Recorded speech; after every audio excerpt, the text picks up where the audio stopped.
Hey, what's up, guys? My name is Brandon, and welcome to Audio Addiction, where you can find the latest album reviews, you can find band interviews, and as well as you can find our live episodes, which we do every Wednesday night at around 8 p.m. Eastern Standard Time.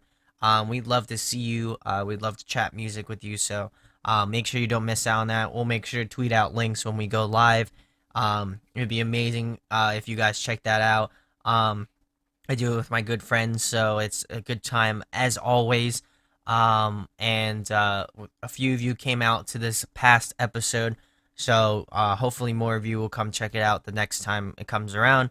And as always, make sure to hit that subscribe button. We're almost at 100 subs, and we're going to be doing a giveaway at around 100 subscribers, so you don't want to miss out on that. So make sure you hit that subscribe button so you don't miss out on anything. And as well as hit that like button. It helps us get bigger bands. It helps us, find more people who like this type of music. And we appreciate all the support we've been getting over the past couple months. It really means a lot to me, and I'm sure it means a lot to the rest of the guys. We just appreciate your support immensely. So again, thank you so much. But again, I'm getting away from myself. Tonight we're going to be talking about Aaron Gillespie's new record, Out of the Badlands. For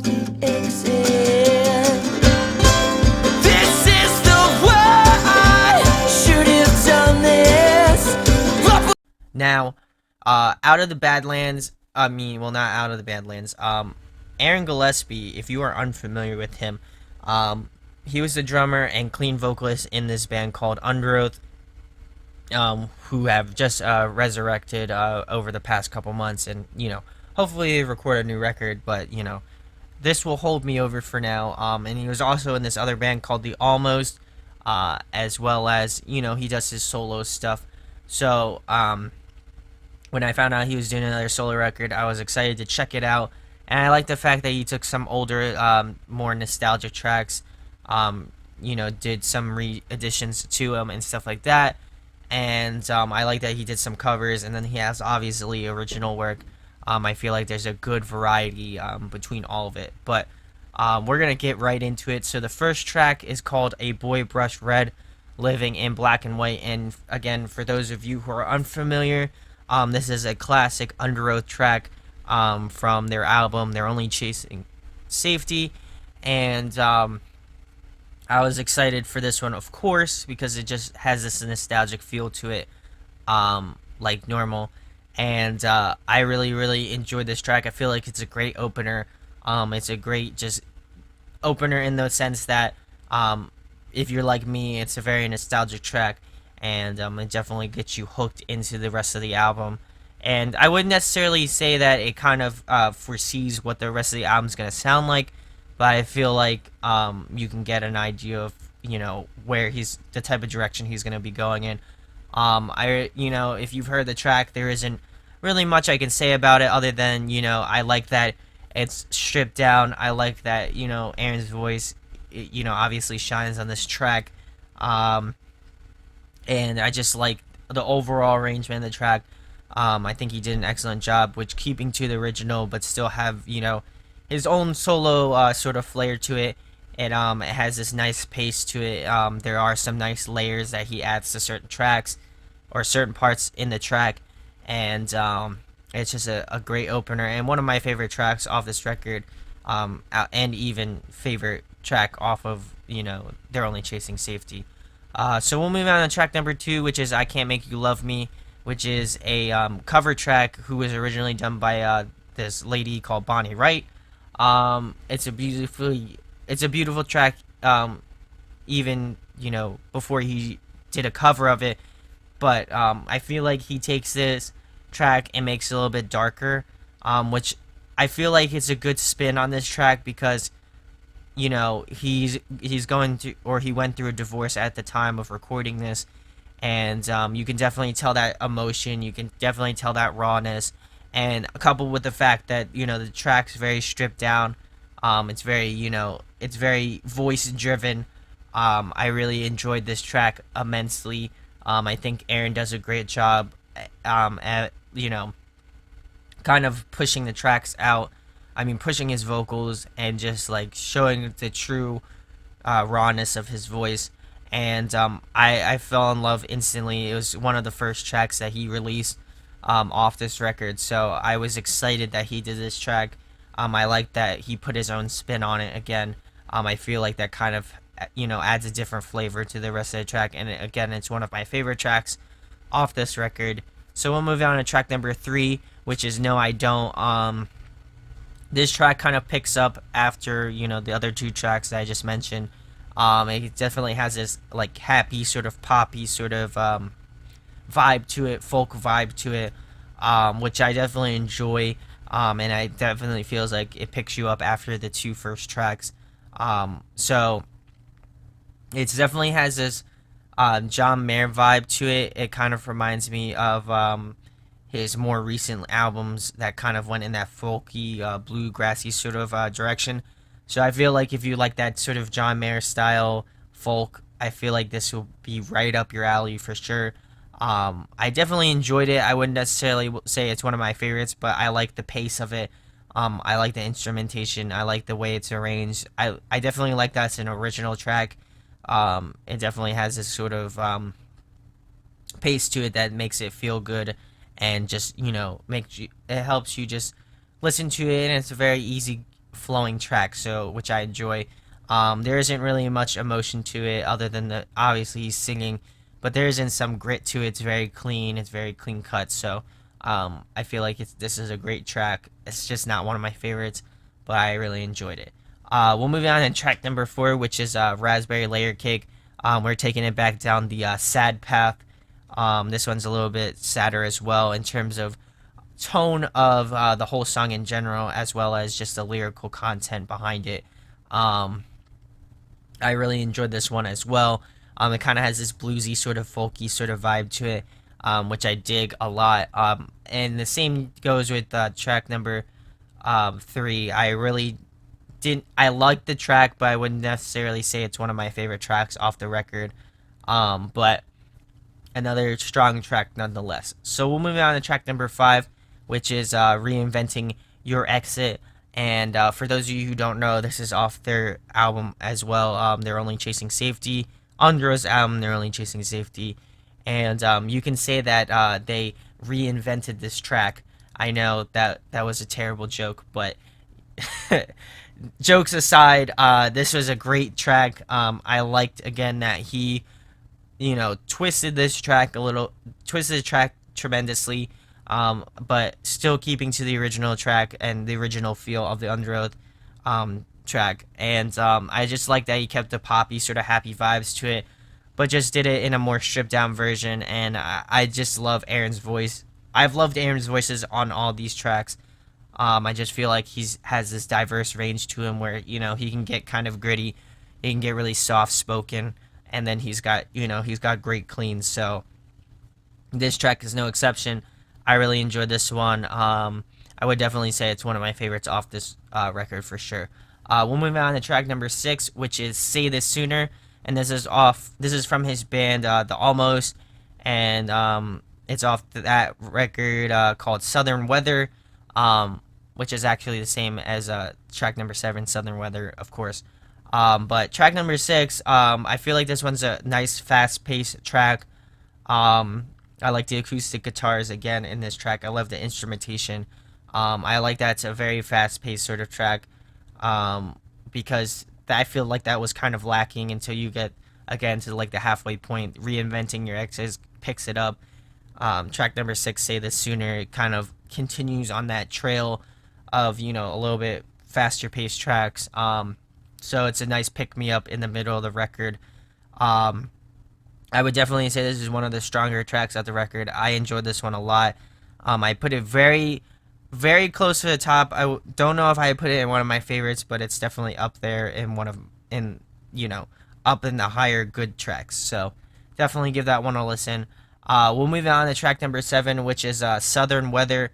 Like I mentioned earlier, this is off his the Almost records, Southern Weather, and obviously it's the title track. This was another very, very good track, very well executed. Again, I like the Almost. Probably, I didn't like them as much as Underoath. I love Underoath. They're just, an OG band, and they just hit me, and I love that band to death.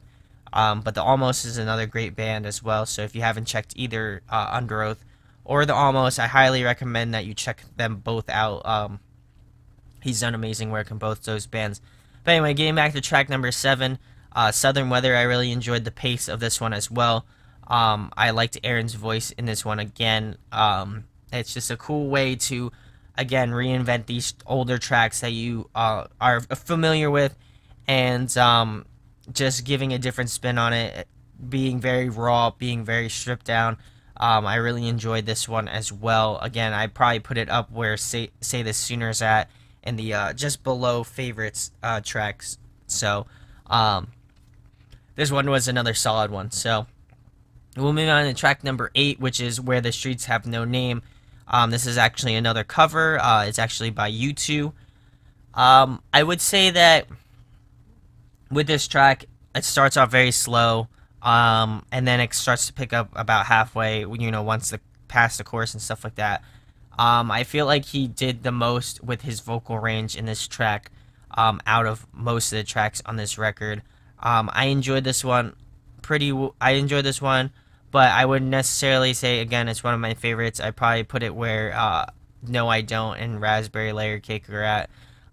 It's just another solid track, but I wasn't a personal. It didn't hit me as much as the other track, cover track, I Can't Make You Love Me. But nonetheless, he just does a great job on this track as well. So we'll move on to track number 9, which is The Fox. This is kind of a little bit of another slower track. I enjoyed this one as well. Again, I'd probably put it where it's not one of my favorites, but I definitely wouldn't say that it's a bad track. It just wasn't my cup of tea. Again, it has this sort of bluesy vibe to it. But I think I enjoyed it a little bit more. I think I would put it just in the middle of favorites and great tracks. I think if I listen to it a little bit more, it might become a favorite. It's just got it's got this sort of bluesy, sort of sad vibe to it, and I really, really enjoyed this track as well. So again, I would kind of put it in that borderline between favorite tracks. And lastly, the last track is You Don't Love Me Anymore. He just released a music video for this one, so I'll make sure to leave that in the description as well. I really enjoyed this track a lot upon first listening to it. I really enjoyed this one tremendously. If you told me that it was an original track, I probably wouldn't have believed you. I thought maybe it was an older track, but just based off of the name title, I thought maybe it was an older track, but it's actually an original track, which I enjoy a lot. In fact, if he did an album very similar to this track, I would definitely go ahead and buy it. And I mean, not saying I wouldn't buy this record. I love this record to death, and I will pick it up and stuff like that. But this one is another great track, You Don't Love Me Anymore. I would definitely put it in one of my favorite tracks. It's just got this sort of sadness to it, and you can definitely, again, tell his sort of rawness. This track is actually about his divorce with his ex-wife at the time, or his ex-wife now, but his wife at the time. And it just it's a very sad moment, but I feel like he does a great way of conveying it.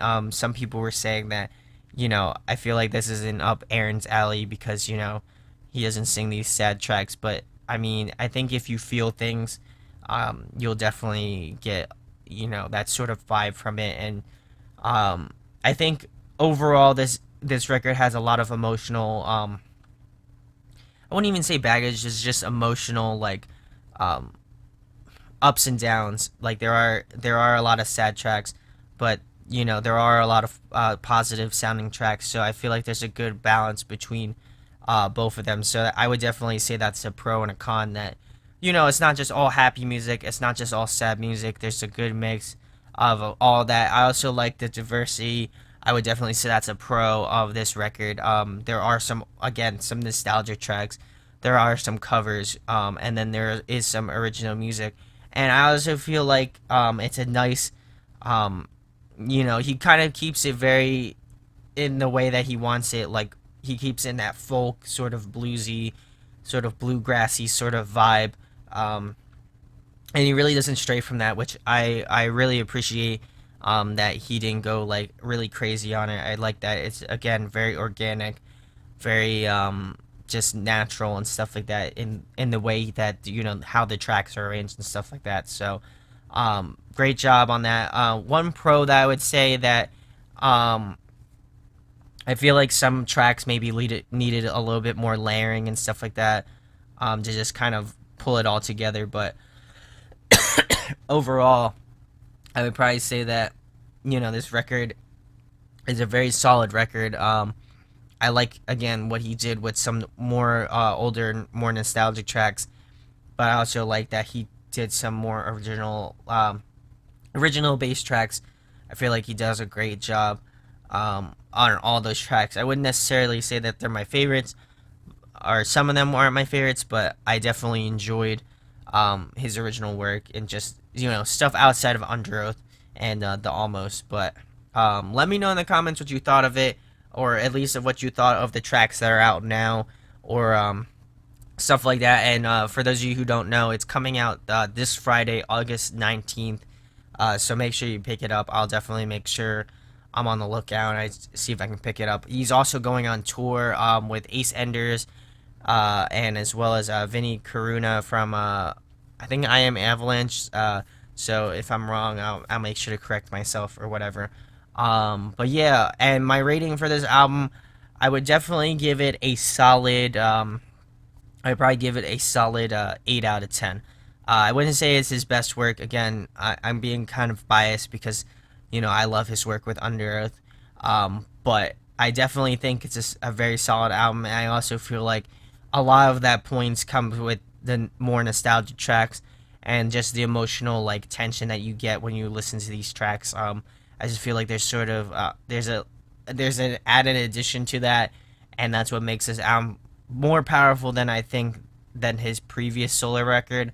I feel like this one's just a much better overall record, and I feel like it's much more tighter and a lot more thought was put into it, and I thoroughly enjoyed this record. But again, let me know in the comments what you thought about that. Also, let me know what record you'd like me to do next. I have a few in line. People wanted me to do the Panic at the Disco record, as well as this band called Oranges off of Blue Swan Records. So let me know which ones I can do next. I try to keep an open mind, so pretty much anything's in game.